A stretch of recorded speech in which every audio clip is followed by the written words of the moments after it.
সরকারি কর্মচারীদের জন্য সুখবর, বেতন ছাড়াও বাড়তি ৬,০০০ টাকা ঢুকবে ব্যাঙ্ক অ্যাকাউন্টে। হ্যাঁ বন্ধুরা, আপনারা ঠিকই শুনছেন, বেতন ছাড়াও ৬,০০০ টাকা ঢুকবে ব্যাঙ্ক অ্যাকাউন্টে। সেটা কিভাবে, কি পারপাসে, সেই সমস্ত বিষয় আজকে আমরা জানার চেষ্টা করব এই ভিডিওটির মধ্যে দিয়ে। ভিডিওটিকে স্কিপ না করে প্রথম থেকে শেষ পর্যন্ত মনোযোগ সহকারে দেখতে থাকুন। চ্যানেলে প্রথমবার হলে সাবস্ক্রাইব করে পাশের বেল আইকনটিকে বাজিয়ে রাখুন এরকমই গুরুত্বপূর্ণ লেটেস্ট আপডেটগুলো সবার প্রথমে দেখবার জন্য। তো চলুন ভিডিওটিকে শুরু করা যাক। নতুন প্রস্তাবের অধীনে মূল পরিবর্তন, ইপিএস যোগ্যতার জন্য বর্ধিত বেতন সীমা। বর্তমান পরিস্থিতি, যে কর্মচারীদের মূল বেতন প্রতি মাসে 15,০০০ টাকার বেশি, তারা বর্তমানে ইপিএস এর যোগদানের জন্য অযোগ্য, যদিও তারা ইপিএফতে অবদান রাখতে পারে। প্রস্তাবিত পরিবর্তন, বেতনের সীমা 21,০০০-এ উন্নতি হলে 15,০০০-এর বেশি উপার্জনকারী কর্মচারীরা ইপিএসে অংশগ্রহণ করতে পারবেন।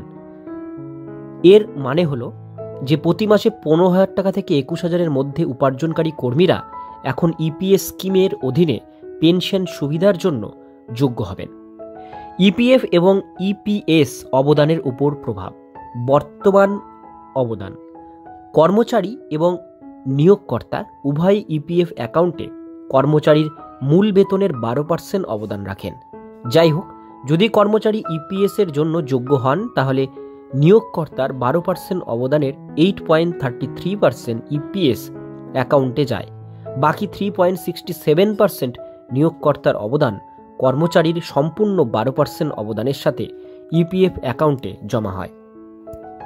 পরিবর্তনের প্রভাব, 21,০০০-এর নতুন বেতনের সীমার সাথে 21,০০০-এর 8.33% প্রতি মাসে 1,749 টাকা ইপিএস অ্যাকাউন্টে জমা হবে।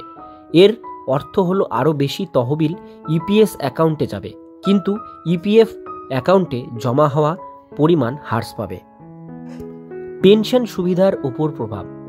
ইপিএস পেনশন গণনা, ইপিএস এর অধীনে পেনশন গণনার সূত্রটি গড় মাসিক বেতন অর্থাৎ বেতনের সর্বোচ্চ সীমা পর্যন্ত এবং পেনশনযোগ্য পরিষেবা বছরে সংখ্যার উপর ভিত্তি করে নির্ধারিত। এই বেতনের সীমা বাড়লে পেনশনের পরিমাণ বাড়বে। উদাহরণ, বেতনের সীমা 21,০০০-এ উন্নীত হলে 32 বছরের চাকরি সহ একজন কর্মচারী প্রায় 9,600 মাসিক পেনশন পাবেন। নিম্নরূপ উপায়ে গণনা করা হয়: পেনশন পরিষেবার বছরের সংখ্যা ইন্টু 60 বছরের গড় বেতন /70। তাহলে এখন পেনশন দাঁড়াবে 32 ইন্টু 21,০০০ /70 = 9,600 টাকা। এটি 15,০০০-এর আগের বেতনের সিলিংয়ের উপর ভিত্তি করে গণনা করা পেনশনের তুলনায় প্রতি মাসে 2,743 বৃদ্ধি পেয়েছে। পেনশন বৃদ্ধির সামগ্রিক সুবিধা কি কি?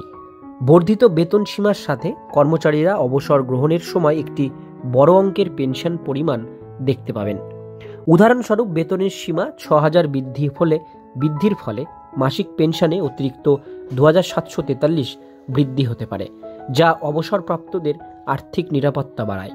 যাই হোক, পেনশনের পরিমাণ বৃদ্ধির সময় কর্মীরা ইপিএসতে উচ্চতর অবদানের কারণে তাদের ইপিএফ অ্যাকাউন্টে জমা হওয়া পরিমাণে হ্রাস লক্ষ্য করতে পারেন। কি কি প্রভাব পড়বে সারসংক্ষেপে বুঝে নিন। ইপিএস এর জন্য যোগ্যতা, 15,০০০ থেকে 21,০০০-এর মধ্যে উপার্জনকারী কর্মচারীরা এখন ইপিএস এর জন্য যোগ্য হবেন, যা আগে সম্ভব ছিল না। বর্ধিত ইপিএস অবদান, বেতনের সীমা বৃদ্ধির ফলে ইপিএসে উচ্চতর অবদান থাকবে। 21,০০০ বেতনের জন্য 1,749 টাকা মাসে, যা শেষ পর্যন্ত পেনশনের পরিমাণ বাড়িয়ে দেবে।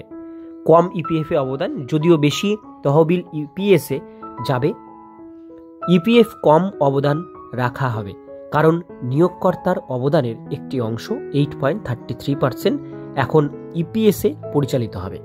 অবসরকালীন বেশি পেনশন, বেতনের সীমা বৃদ্ধির সাথে কর্মচারীরা অবসর গ্রহণের সময় একটি উচ্চ মাসিক পেনশন পাবেন, যেমনটি উদাহরণে দেখানো হয়েছে। এক্ষেত্রে পেনশন প্রতি মাসে 2,743 টাকা বৃদ্ধি পাবে।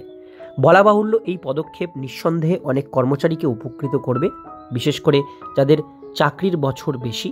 তাদের অবসরকালীন নিরাপত্তা এবং মাসিক পেনশন ভালোভাবেই বাড়বে।